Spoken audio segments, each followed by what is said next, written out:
There is a book that answers some of the greatest questions ever asked: the origin of the universe, the meaning of life, and the future of humanity. A book that presents a detailed cosmology, describes interdimensional beings, and claims to reveal the true nature of God. This book did not emerge from an ordinary human mind. It is said to have been dictated by higher intelligences from worlds beyond our comprehension.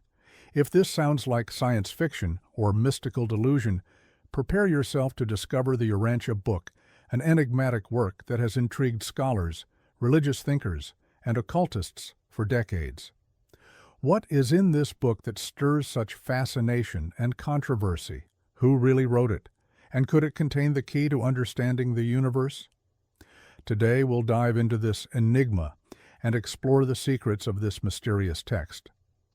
The origin of the book, revelation or fabrication. There are books that arise merely as products of human imagination, fruits of creativity or the desire to understand the unknown. But there are also those that seem to emerge from a space beyond time, carrying with them an air of mystery, encoded messages, and truths that challenge the paradigms of humanity. The Urantia Book belongs to this second category. But where did this book come from? Who wrote it? And is it truly a revelation from higher intelligences, or simply a work born from the human mind? To understand this enigma, we must go back in time to the early 20th century and follow the strange events surrounding the emergence of this manuscript.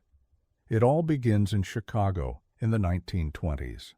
Psychiatrist William Sadler, a renowned physician and scholar of the paranormal, begins to investigate a case that leaves him deeply intrigued. One of his patients, whose identity was never revealed, displayed an unusual phenomenon. During deep sleep, he would begin to speak eloquently, using highly sophisticated vocabulary and discussing philosophical and cosmic subjects with impressive clarity. Sadler, who was initially skeptical of mediumistic phenomena, became fascinated. How could someone who, in their normal state, showed no deep knowledge of theology or science, articulate such complex concepts? The situation became even more intriguing because the patient had no recollection of anything upon waking. Over time, the messages became more profound and structured. The phenomenon began to attract the attention of a select group of scholars and close friends of Sadler, who started documenting the messages transmitted through the sleeping patient. This group became known as the Urantia Forum. The questions they posed to the patient were answered in surprisingly detailed ways by voices that identified themselves as celestial personalities, beings belonging to a cosmic hierarchy far beyond human comprehension. But could all this be a case of automatic writing or a manifestation of the collective unconscious? Or were we witnessing something that truly surpassed the limits of human intellect? After years of recordings and annotations, the texts began to take on a more defined shape, as if they were chapters of a grand treatise on existence. It was then that a bold claim emerged. The book was not merely a collection of esoteric ideas, but a direct revelation from highly evolved spiritual entities. These entities claimed that humanity was ready to receive deeper knowledge about the structure of the cosmos, the nature of divinity, and the destiny of souls. The forum group, which had been following the documentation process, decided that the material should be published, but not as an ordinary book. They believed they were dealing with something transcendental, and that the way the information was delivered indicated a specific mission: to enlighten humanity toward a new era of consciousness. Thus, in 1955, the Urantia Book was finally published by the newly established Urantia Foundation.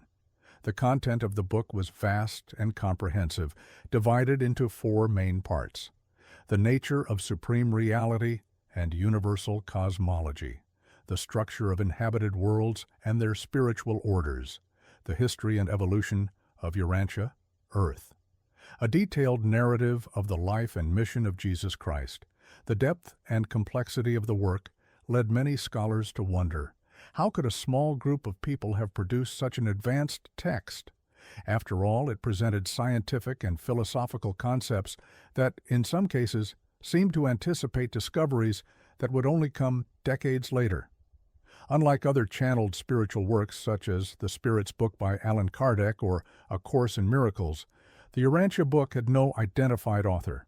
Not even the patient who received the messages was officially named. Everything was kept secret, which only deepened the mystery. Some theorists suggest that the book may have been the result of a psychological experiment conducted by Sadler and his circle of scholars. Could the human unconscious, in altered states of consciousness, be capable of accessing a collective reservoir of knowledge? Carl Jung, with his theory of the collective unconscious, would certainly have had something to say about this. On the other hand, those who believe in the book's authenticity argue that its complexity and internal coherence are evidence that it could not have been invented by humans. The language used, the precise structure, and the depth of the concepts presented defy any conventional explanation. The great dilemma of the Urantia Book is this: if it is a fraudulent document, how can one explain its precision and coherence? And if it truly is a divine revelation, what does that mean for humanity?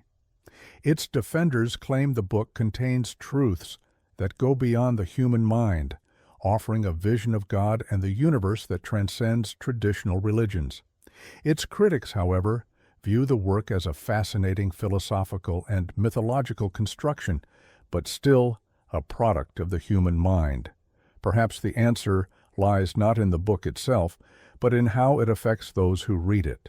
It awakens deep questions, challenges established beliefs, and leads to reflection on humanity's true role in the cosmos. After all, as the philosopher Plato once said, what is important is not the answer, but the question that leads us beyond what we already know. The universe. According to Urantia, the universe we perceive is only a fragment of something far greater. Our senses are limited, our science is still in its infancy, and traditional religions offer glimpses of a spiritual universe, but often in symbolic or incomplete ways. The Urantia Book does not confine itself to metaphors or dogmas.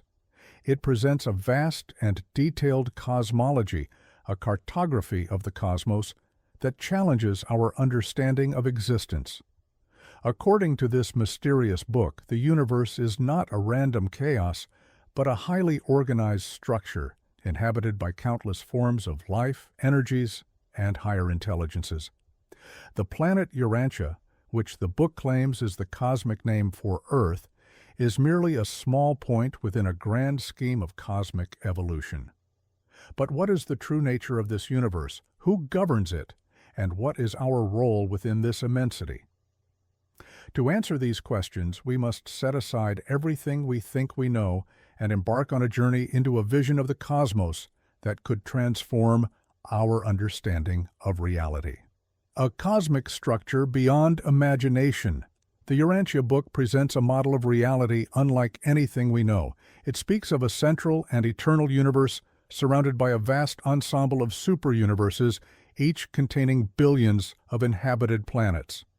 At the pinnacle of existence is Havona, the central and perfect universe, the dwelling place of supreme divinity and the final destination of all souls evolving toward perfection. Circling this eternal universe are 7 super-universes, each governed by beings of incalculable intelligence and power. Our super-universe is called Orvonton, and within it lies the Milky Way galaxy, where our small planet Urantia is located. Within this grand design, the Urantia Book describes a hierarchy of evolutionary worlds and spiritual beings who oversee the functioning of the cosmos.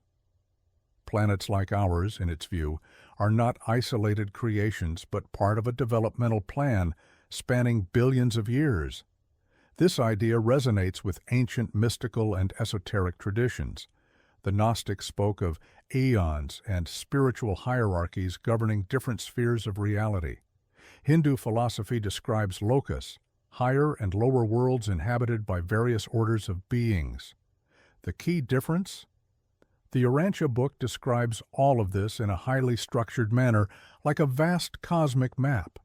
A planet in quarantine. If the universe is so vast and organized, why does Earth seem like a place of such suffering and chaos? According to the book, Earth is a young planet, still in the process of development. Unlike more advanced civilizations in the cosmos, our humanity is still struggling to overcome its own limitations. But there is a reason for this. Hundreds of thousands of years ago, a cosmic event occurred, a spiritual rebellion that affected Urantia and other developing worlds. One of the celestial rulers of our local system, Lucifer, is said to have led a revolt against the universal order, denying divine sovereignty and spreading ideas that caused great chaos across several planets. This rebellion, according to the book, isolated Earth from direct communication with the higher worlds, creating a kind of cosmic quarantine. This concept strongly resembles Judeo-Christian traditions about the fall of Lucifer and his influence over humanity. However, while traditional religions view this event as a battle between good and evil, the Urantia book describes it as a temporary disruption in the evolutionary plan of the cosmos. Eventually, the error will be corrected, and humanity will resume its path of ascension. In the meantime, human beings must pursue their own spiritual evolution through moral development, intellectual growth, and unconditional love. Every person, the book claims, is accompanied by a divine spark called a thought adjuster, which guides the soul toward fusion with the supreme divinity. A universe governed by higher intelligences. The universe described in the Urantia book is not a forsaken or chaotic place. It is governed by a hierarchy of spiritual beings who oversee the evolution of worlds and civilizations. Among these orders of beings are the Ancients of Days, rulers of the super-universes, beings of incomprehensible wisdom who represent divine justice. The Creator's Sons, divine beings responsible for the creation and evolution of planetary systems, such as Michael of Nebadon, Jesus Christ. The Melchizedeks, cosmic instructors who serve as spiritual teachers to developing worlds. The Seraphim, spiritual guardians who accompany and protect human souls throughout their incarnations. Each human being, according to the Urantia book, has a greater destiny within this grand design. No one is lost or without purpose. The soul's journey does not end at death, but continues in other worlds, where a gradual process of ascension takes place until union with supreme divinity is achieved. This idea closely mirrors many concepts found in esoteric traditions. Hermeticism speaks of the path of ascension, where the initiate must elevate consciousness to become like the gods. Buddhism teaches of the soul's evolution through multiple existences until enlightenment is reached. The Urantia book, in turn, proposes a detailed journey in which each individual passes through different worlds and experiences until spiritual perfection is attained. Humanity's role in the cosmic tapestry. If everything in the universe has order, purpose, and structure, what does this mean for humanity? According to the Urantia book, humanity is in an early stage of spiritual development. Just as a child must learn, make mistakes, and grow, Earth is only beginning its journey toward cosmic maturity. The great question is, are we ready to take this evolutionary leap? The book suggests that humanity's progress depends on its ability to overcome selfishness, ignorance, and materialism.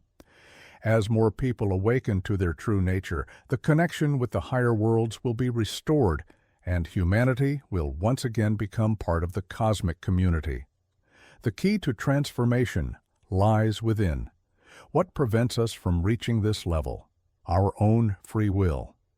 Unlike other civilizations that have already overcome their primordial challenges, humanity is still in a phase of internal conflict, resisting the greater truth being offered.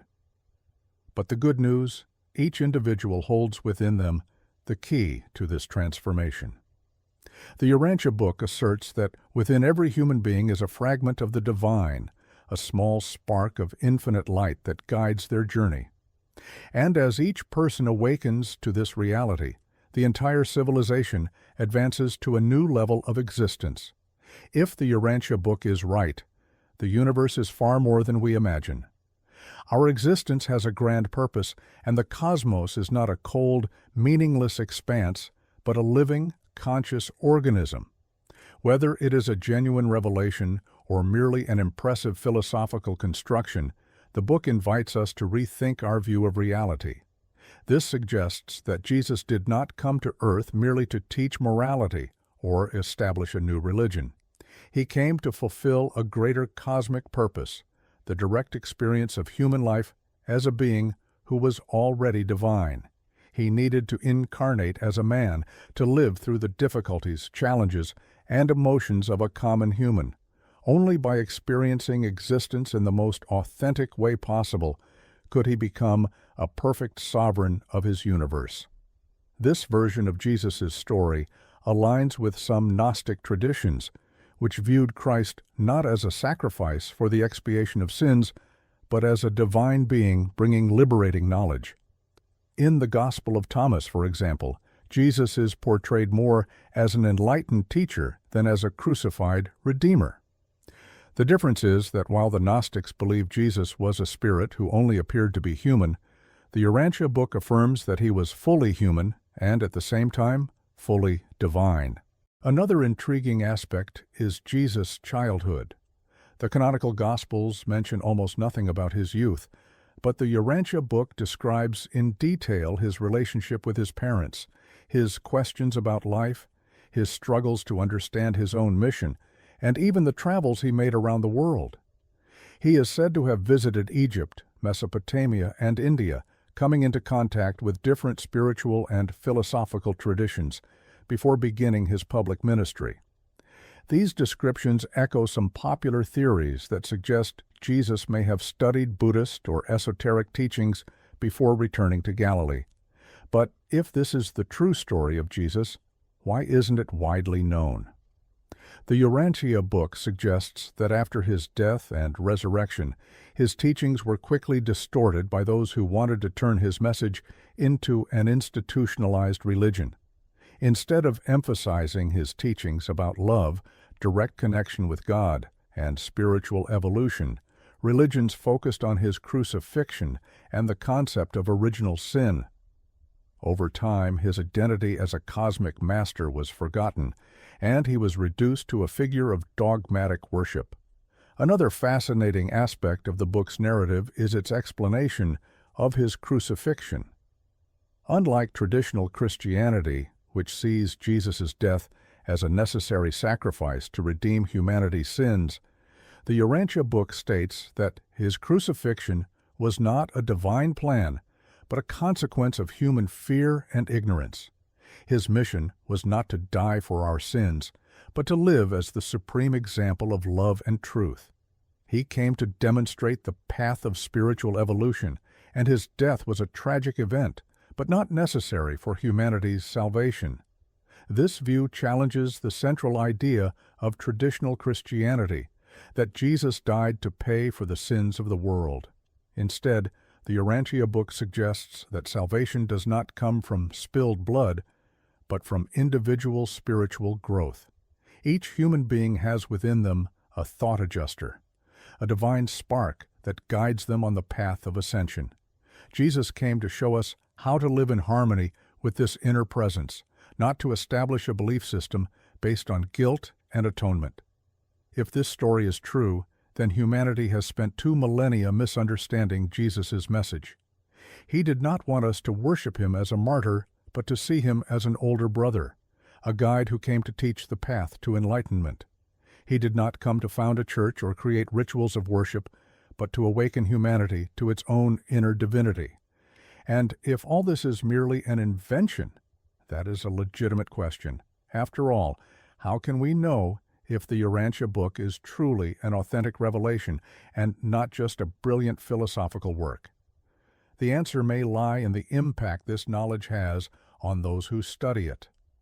Unlike traditional religious texts which demand blind faith, the Urantia Book invites the reader to question, reflect, and experience truth for themselves. It does not impose dogmas, but suggests that true enlightenment comes from direct experience with the divine. Whether it is a true account or not, the vision it presents of Jesus is fascinating and transformative. It invites us to see Christ in a completely new way, not as a distant savior, but as a living example of spiritual evolution. If we accept this vision, then the story of Jesus does not end on the cross, but continues in the journey of each one of us. After all, if he truly was a Creator Son, then his purpose was never to make us followers, but to transform us into beings capable of reaching the same light he found. The meaning of the book and its implications. The first impact of the Urantia Book lies in how it challenges both science and religion. To traditional science, which views the universe as a random set of events with no conscious direction, the book claims that everything follows a planned order, a mathematical and spiritual structure guiding the evolution of every particle in the cosmos. It proposes a cosmology where planets, galaxies, and civilizations are part of a vast divine plan led by higher intelligences who oversee the development of worlds like ours. At the same time, the book contradicts traditional religious beliefs as it rejects concepts like original sin and the need for sacrifice to attain salvation. It proposes that each person carries within themselves a fragment of divinity, and that spiritual evolution is a personal, continuous process rooted in the pursuit of truth, not in submission to dogma. This idea completely transforms our view of life and death. If the Urantia Book is correct, death is not the end, but merely a transition to new spheres of existence. The book describes a process in which souls awaken in other worlds, continuing their evolutionary journey until they reach a state of full divine consciousness.